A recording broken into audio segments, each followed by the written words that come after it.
प्यारे बुजुर्गों, माताओं, भाई और बहनों,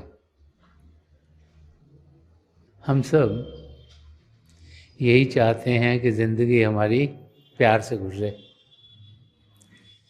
हम चाहते हैं कि हम सुख चैन की ज़िंदगी जिएं और हमारी ज़िंदगी में कुछ हलचल ना हो। अब जब ज़िंदगी जीते हैं तो देखते हैं कि हलचल हमारी ज़िंदगी में रोज़ाना किसी ना किसी तरीके से ज़रूर आ जाती है। हम बड़ी कोशिश करते हैं कि हलचल ज़िंदगी में कम हो, हम प्यार से जिएं, खुशी से जिएं, लेकिन देखते हैं कि कुछ दुख दर्द हमारी ज़िंदगी में आता ही रहता है। तो इंसान ज़िंदगी जिए तो जिए कैसे? और जब भी ज़िंदगी कैसे जिएं, इस किस्म के सवाल हमारे सामने आते हैं तो ध्यान महापुरुषों की ओर जाता है। वो जिनकी ज़िंदगी कुछ शांत थी, और जब इन महापुरुषों की ओर ध्यान देते हैं, उनके वचनों को सुनते हैं, उनके जो टीचिंग्स हैं उनको समझने की कोशिश करते हैं और ज़िंदगी में ढालते हैं, तो फिर एक रास्ता हमें दिखता है जिसके ज़रिए कि हम भी अपनी ज़िंदगी सुधार पाएं। हम सब यही समझते हैं कि शायद सुख चैन इस बाहर की दुनिया से हमें मिलेगा,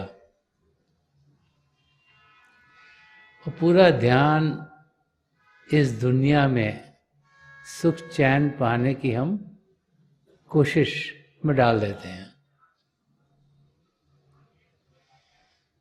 महापुरुष जब भी इस धरती पर आए हैं, बार बार हमें समझाते चले आए हैं कि इस जहाँ के आगे जहाँ और भी हैं, कि हम जानें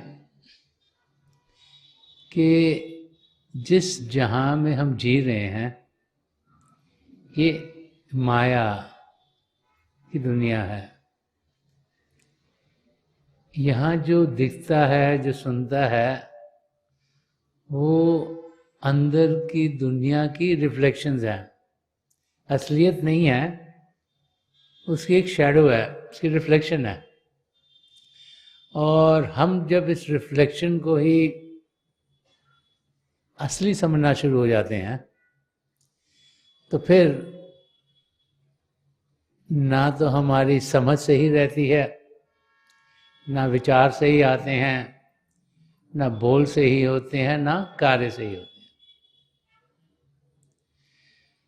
तो सही समझ इंसान कहाँ से लाए? कैसे हम अपनी समझ को सही करें?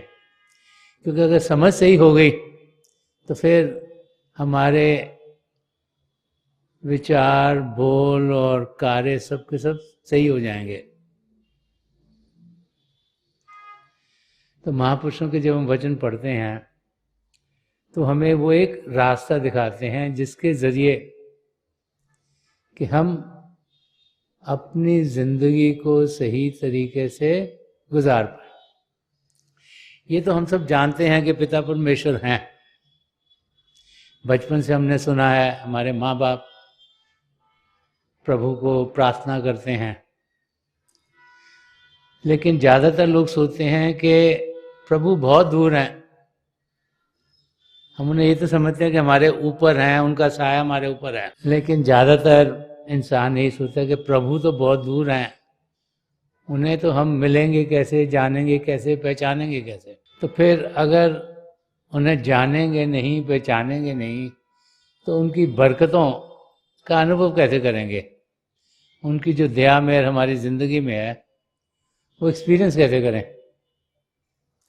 तो जो हमारा कॉन्सेप्ट है कि प्रभु दूर हैं, वो महापुरुष समझाते हैं कि वो गलत है, वो सही नहीं। संत दर्शन सिंह जी महाराज, जिन्होंने बहुत कुछ रूहानियत के बारे में कहा, उनके एक एक शेर में, एक एक वर्स में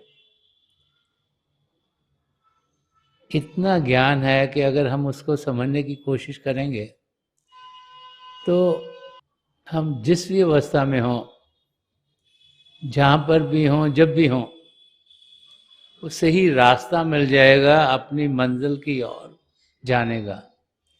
हम सबकी मंजिल तो एक है। हम सब अलग अलग धर्मों में पैदा हो सकते हैं, हम सब अलग अलग देशों में रह सकते हैं, हमारी भाषाएं भी अलग अलग हो सकती हैं, हमारा कपड़े पहनने के तरीके भी अलग अलग हो सकते हैं, कल्चर भी अलग अलग हो सकती हैं,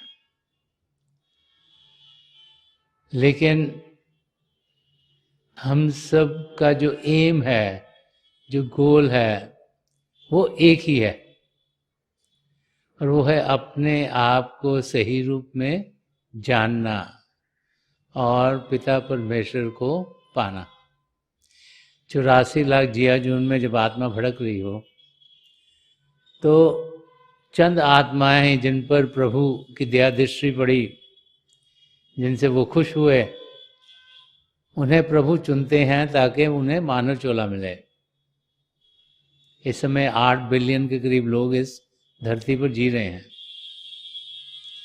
और कितनी लाखों करोड़ों आत्माएं हैं जो अलग अलग योनियों में इस समय भड़क रही हैं। तो हमारा इस चोले में आना ही बहुत बड़ी बरकत है, प्रभु की बहुत बड़ी देन हम सब पर है, क्योंकि बार बार महापुरुष समझाते हैं कि इस चोले में जितने भी पदार्थ हमें चाहिए अपने आप को जानने के लिए और पिता परमेश्वर को पाने के लिए, 84 लाख जिया जी उनसे छुटकारा पाने के, वो सब इस मानव चोले में प्रभु ने हमें दिए हैं। हम सबको यहाँ एक शिव नेत्र दिया है, चाहे हम कहीं भी पैदा हुए हों, और जब ध्यान उस ओर टिकाएंगे तो फिर प्रभु की नज़दीकी हमें एकदम से मिलनी शुरू हो जाएगी। तो संत दर्शन सिंह जी महाराज अपने इस एक शेर के जरिए हमें समझा रहे हैं कि सदा ये दी कि बहुत पास है खुदा का नूर,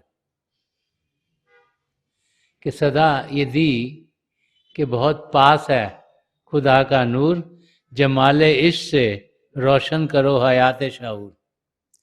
तो संत दर्शन सिंह जी महाराज फरमा रहे हैं कि जब संत महापुरुष आते हैं तो हमें बार समझाते हैं कि पिता परमेश्वर हमसे दूर नहीं, और उनका नूर जो उनसे शब्द उत्पन्न हुआ वो हमारे कण कण में समाया हुआ है, वो 24 घंटे चल रहा है।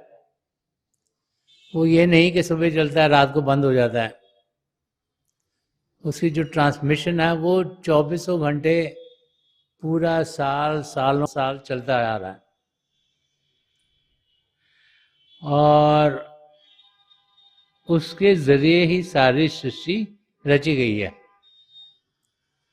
जैसे कबीर साहब ने फरमाया गुरबानी में कि अव्वल अल्लाह नूर उपाया, कुदरत के सब बंदे एक नूर ते सब जग उपजा, कौन भले कौन मंदे। जो प्रभु से नूर उत्पन्न हुआ, से नूर कहें, शब्द कहें, नाम कहें, होली वर्ड कहें, उसी नूर से सारी सृष्टि रची गई है।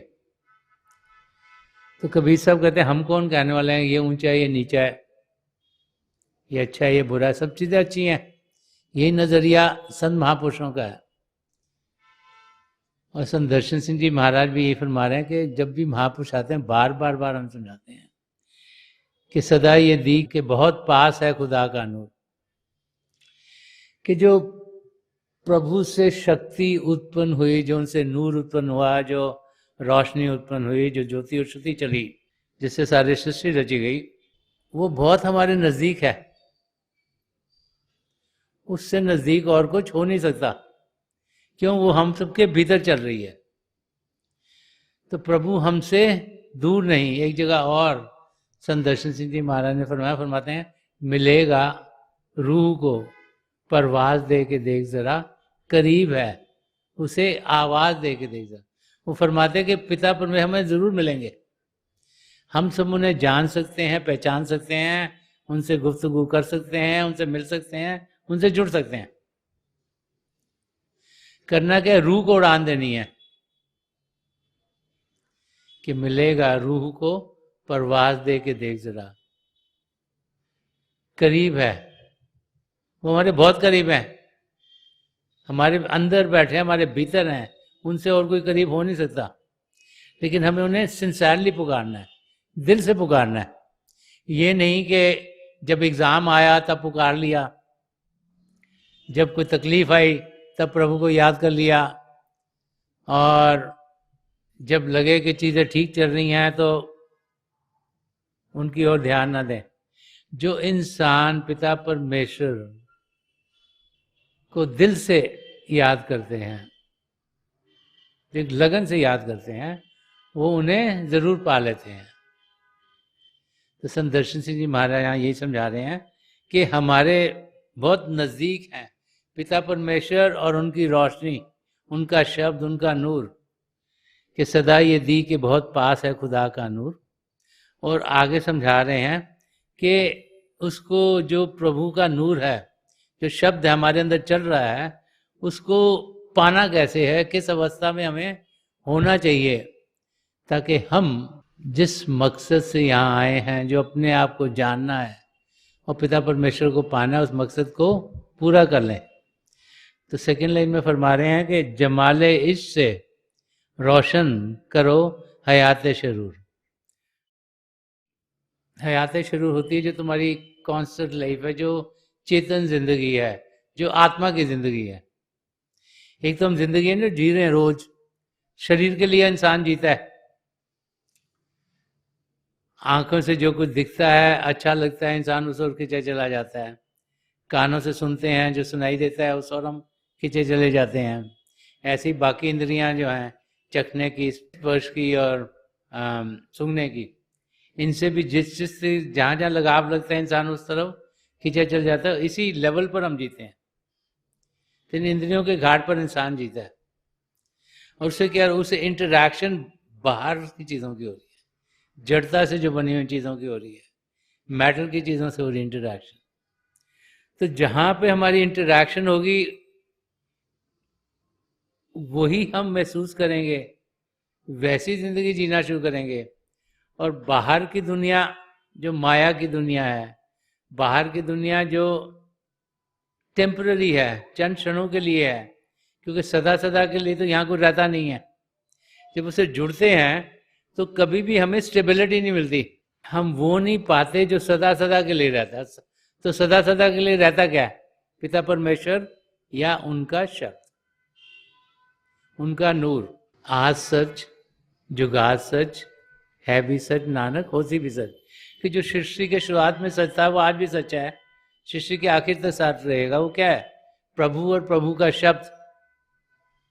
प्रभु का शब्द प्रभु से उत्पन्न हुआ, तो उस शब्द के साथ हमें जुड़ना है। अगर जुड़ गए तो जिसके जरिए सारी सृष्टि रची है, जिसके जरिए हम यहाँ आए हैं, उसी को पकड़कर हम वापस अपनी आत्मा का मिलाप परमात्मा में करवा सकते हैं। ये बार बार बार महापुरुष समझाते हैं। तो वो जिंदगी जो हमें उस मंजिल तक लेके जाती है, वो चेतन होने की जिंदगी है, वो आत्मा को उड़ान देने की जिंदगी है, वो आत्मा को परमात्मा से मिलाने की जिंदगी है। तो संत दर्शन सिंह जी महाराज फरमा के जमाले इश्क से रोशन करो हयात शरूर। तो फरमा रहे हैं जो आपकी आत्मिक जिंदगी है उसको प्रभु के प्रेम से रोशन करो। इसीलिए बार बार बार आप कोई भी धर्म ग्रंथ पढ़ें, उसमें यही समझाया जाता है कि जिन्होंने प्रेम किया उन्होंने ही पिता परमेश्वर को पाया। तो संत दर्शन सिंह जी महाराज भी हमें समझा रहे हैं कि जो आपकी चेतन जिंदगी है उसको रोशन करो। तो जागृत कर रोशन किससे करो? प्रभु की जो रोशनी है, जो हमारे भीतर है, जो प्रभु का शब्द, जिसके दो रूप हैं, ज्योति और श्रुति, लाइट एंड साउंड। तो उसका अनुभव करते हुए हम प्रभु को पा सकते हैं। इसीलिए परम संत कृपाल सिंह जी महाराज बार बार बार फरमाया करते थे कि हम प्रभु की ज्योति और श्रुति के साथ जुड़े। वो हमारे भीतर चल रहे हैं लेकिन हम उससे जुड़ नहीं पा रहे क्योंकि हमारा ध्यान बाहर की ओर है। तो फरमाया करते थे कि ध्यान को अंदर की ओर करें, इन्वर्जन, कि हम अंदर की दुनिया में बढ़ें। इस समय हम बाहर की दुनिया में जा रहे हैं, सारी खुशियां सारा आनंद हमारे भीतर है। और जब अंदर की दुनिया में बढ़ेंगे प्रभु की हमें नज़दीकी मिलेगी, हमारी आत्मा जब सबके साथ जुड़ेगी तो उसे खुराक मिलेगी। अब शरीर को हम रोज खुराक देते हैं, ब्रेकफास्ट भी खाते हैं, लंच भी खाते हैं, शाम को इवनिंग टी भी पियेंगे, रात को डिनर भी खाते हैं, 4 बारी तो लोग खाते ही हैं, और कोई बीच में स्नैकिंग करते हैं, 5 से 7 बारी भी खाते हैं। क्यों खाते हैं? लगता है शरीर को कुछ खुराक चाहिए, नहीं तो काम नहीं करेगा। और आप हफ्ता 2 हफ्ते 4 हफ्ते ना खाएं तो आप ज़्यादा चल फिर नहीं सकते। तो इंसान खुराक शरीर को देता है ताकि वो काम कर। तो हमें आत्मा को खुराक देनी है। हमारी आत्मा, जिसे में भी लाखों साल करोड़ों साल हो गए प्रभु से बिछड़े, वो सिकड़ सी गई है। उसको अब मौका मिला है सबके साथ जुड़ने का, और जब सबके साथ जुड़ेगी उसको ताकत मिलेगी। जब उसको ताकत मिलेगी तो फिर वो अपनी मंजिल की ओर बढ़ने के लायक हो गए। इसीलिए यहां फरमा रहे हैं कि प्रभु का शब्द आपके भीतर है, उसको पाने के लिए प्रेम की जिंदगी का इख्तियार करो। जब प्रेम की जिंदगी का इख्तियार करोगे उसकी खूबसूरती ये होगी कि आपकी आत्मा प्रभु की ओर खिंची चली जाएगी और उसका मिलाप परमात्मा से होगा। प्रभु से प्रेम करना, प्रभु की सृष्टि से प्रेम करना, प्रभु से प्रेम करना, एक दूसरे से प्रेम करना है। संत दर्शन सिंह जी महाराज ने एक जगह और फरमाया कि गले लगा लो हर इंसान को कि अपना है। गले लगा लो हर इंसान को कि अपना है, चलो तो राह गुजारों में बांटते हुए प्यार। कि जिंदगी ऐसी चीज जिसमें औरों को प्रभु के प्रेम को बांटे। जब हमें खुद अपने अंदर प्रभु के प्रेम का अनुभव होता है, जब प्रभु का प्रेम हमारे रोम रोम में समा जाता है, तो हम खुद ब खुद उस प्रेम को बांटना शुरू कर, जिसे निष्काम सेवा भाव कहा गया, सेल्फलेस सर्विस। किसी की मदद करना, इसलिए नहीं कि वो हमारी मदद करेंगे, इसलिए नहीं कि हमारी रिस्पॉन्सिबिलिटी है, लेकिन इसलिए कि उस मदद से किसी की जिंदगी में कुछ आराम आएगा, उनकी कोई तकलीफ दूर होगी। तो जो उसका फल है वो बहुत ही मीठा होता है। निष्काम सेवा भाव करना, सेल्फलेसली किसी की मदद करना, ये महापुरुषों ने बार बार समझाया है कि रूहानियत के रास्ते पर चलने के लिए ये एक बहुत बड़ा कदम है। और किसी की मदद हम तभी कर सकते हैं जब हमें लगे कि ये अपने हैं, अपनों की हम मदद करना चाहते हैं। तो जब प्रभु के प्रेम का हम अनुभव अपने अंदर करते हैं तो हमें कोई पराया लगता है नहीं, सब अपने ही लगना शुरू हो जाते हैं। तो हमें ये यकीन हो जाता है कि अगर हम अपने अंदर प्रभु के दर्शन कर पा रहे हैं तो और भी प्रभु के दर्शन अपने अंदर कर पाएंगे, कि हम में और उनमें कुछ फर्क नहीं, वो भी हम जैसे हैं, हम भी उन जैसे ही हैं। और इस भाव से जब इंसान जीता है तो फिर हर जगह सुख चैन ही सुख चैन। कोई भी इंसान नहीं सोचता कि वो अपने हिस्से को कोई तकलीफ दे। और जब इस स्टेज तक हम पहुंच जाएं, जब हमारा नज़रिया सही हो जाए और हमें सब एक जैसे लगने शुरू हो जाएं, तब सही मायनों से हम अपनी मंजिल की ओर बढ़ना शुरू हो जाते हैं। तो संत दर्शन सिंह जी महाराज हमें यही समझा रहे हैं कि हम ये मत सोचें कि पिता परमेश्वर हमसे बहुत दूर हैं, ये मत सोचें कि उनको पाने का कोई रास्ता नहीं। ये जाने कि प्रभु हमारे अंग संग हैं, हमारे भीतर हैं, हम उन्हें कहीं भी किसी भी वक्त मिल सकते हैं। हमें अंदर की दुनिया में जाने का तरीका आना चाहिए। ये जो शिव नेत्र है, 10वां द्वार है, ये बाहर की ओर नहीं खुलता, ये अंदर की ओर खुलता है। और जब इंसान अभ्यास करता है, अपना ध्यान बाहर से हटाकर अंदर की ओर लाता है, तो फिर उसके लिए एक खुशियों से भरपूर दुनिया, एक प्रेम से भरपूर दुनिया, एक शांति की दुनिया खुल जाती है। और जैसे जैसे उस दुनिया में वो कदम बढ़ाता है, वैसे वैसे उसके रोम रोम में प्रभु का प्रेम और बढ़ना शुरू हो जाता है, और वो एक मस्ती के आलम में जीना शुरू हो जाता है। और वो अवस्था हम सब पा सकते हैं। बार बार बार महापुरुष समझाते चले हैं कि वो अवस्था जो प्रभु के प्रेम की अवस्था है, वो ज़रूरी नहीं कि सिर्फ एक किस्म के लोग पा सकें, ज़रूरी नहीं कि किसी दूसरे किस्म के लोग पा सकें, वो हम में से हर एक पा सकता है। चाहिए क्या? एक लगन प्रभु को पाने की। जिसके अंदर लगन होगी पिता परमेश्वर को पाने की, वो जरूर प्रभु को पालेगा। और उनका अनुभव करने के लिए हम अभ्यास करते हैं। जैसे मेडिटेशन कहें, भजन सिमरन कहें, इन्वर्जन कहें, अलग अलग नाम है, प्रेइंग विद साइलेंस, टेक्निक्स तकरीबन एक जैसी हैं सारी, लेकिन नाम अलग अलग हैं। जैसे प्रभु को हमने हजारों नाम दिए हैं। संत दर्शन सिंह जी महाराज ने एक जगह और फरमाया कि 1000 नाम हैं, हर नाम से पुकार उसे। कोई फर्क नहीं पड़ता हम प्रभु को किस नाम से पुकारते हैं, लेकिन उन्हें पुकारें से ही। ये तो इंसान है जिन्होंने प्रभु को अलग अलग नाम दिए हुए हैं। तो हम अपना ध्यान प्रभु की ओर करें, और जो अभ्यास करने का तरीका है, जो कि बहुत आसान तरीका है, जो महापुरुषों ने हमें समझाया है, वो ये है कि पहले शरीर शांत होना चाहिए, फिर मन शांत होना चाहिए। जब शरीर शांत होगा और मन शांत होगा, तब हम अपनी आत्मा का अनुभव कर पाएंगे। अगर शरीर में हलचल होगी तो ध्यान बाहर जाएगा, अगर मन में हलचल होगी तो ध्यान बाहर जाएगा। इसलिए अभ्यास करने के लिए हम एक शांत जगह ढूंढते हैं जहाँ शोरगुल ना होगा। अगर शोरगुल नहीं होगा तो सुनने की इंद्रिय अंदर को खिंच जाएगी। अब जैसे हम काफ़ी तादाद में यहाँ बैठे, हम सब इकट्ठे अभ्यास कर सकते हैं।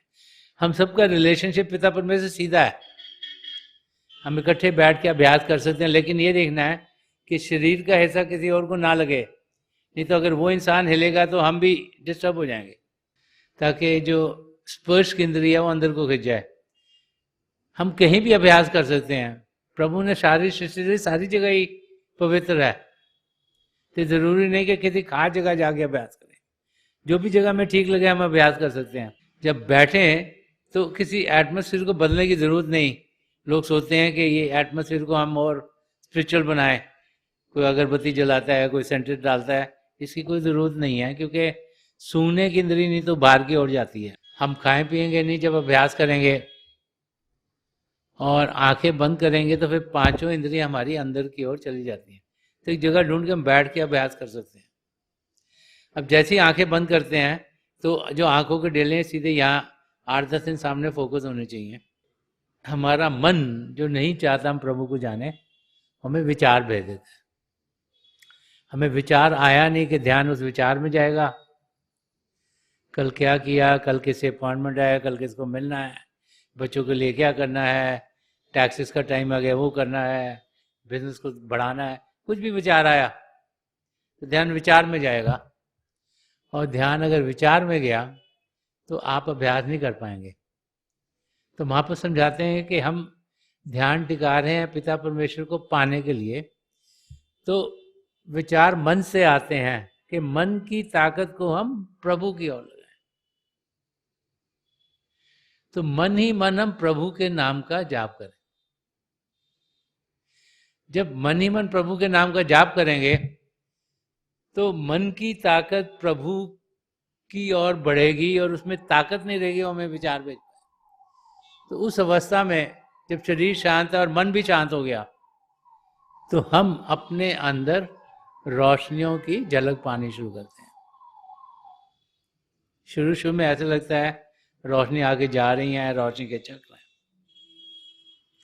रोशनी किसी भी रंग की हो सकती है, सुनहरे रंग की, सफ़ेद रंग की, लाल, पीला, नीला, हरा, जामुनी, या कोई और रंग। समय के साथ लगता है जैसे रोशनियां टिक गई हैं। तो हो क्या रहा है, प्रभु की ज्योत कहीं बाहर नहीं, आपके भीतर है, सबके भीतर है। जब आपका ध्यान टिकता है आपको रोशनी दिखाई देती है, जब आपका ध्यान टूट जाता है आपको अंधेरे अंधेरा दिखता है। और समय के साथ जैसे जैसे आपकी कंसंट्रेशन बढ़ती है तो आपको लगना शुरू हो जाए जैसे रोशनियां टिकी हुई हैं। उसके आगे आप बढ़ पाएंगे, आसमान से तारे, चंद्रमा, सूर्य, और कई खुशनसीब अपने गुरु के नूरी स्वरूप तक पहुंचेंगे। वहां पहुंचे तो उनकी आंखों में देखिएगा, और जो जो आपके लिए बेहतर है वो आपकी ज़िंदगी में ढलता चला जाएगा। तो थोड़ी देर के लिए हम सब अभ्यास के लिए बैठ जाएं मेरी प्रभु के चरण कमलों में। और जो पिछली सेंचुरी के महापुरुष हैं, हजूर बाबा सावन सिंह जी महाराज, परम संत कृपाल सिंह जी महाराज और दयाल पुरुष दर्शन सिंह जी महाराज के चरण कमलों में यही प्रार्थना है कि जो जो हम सबके लिए बेहतर है महापुरुष हमें दें, हमें सबके साथ जोड़ें और हमारे भीतर प्रभु की ज्योत के हमें दर्शन करवाएं। थोड़ी देर में आकर मैं आपको इस बैठक से उठाऊंगा और मेरी शुभकामनाएं आप सबके साथ हैं।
छोड़ दीजिए जी, हाँ प्लीज़ लीव ऑफ।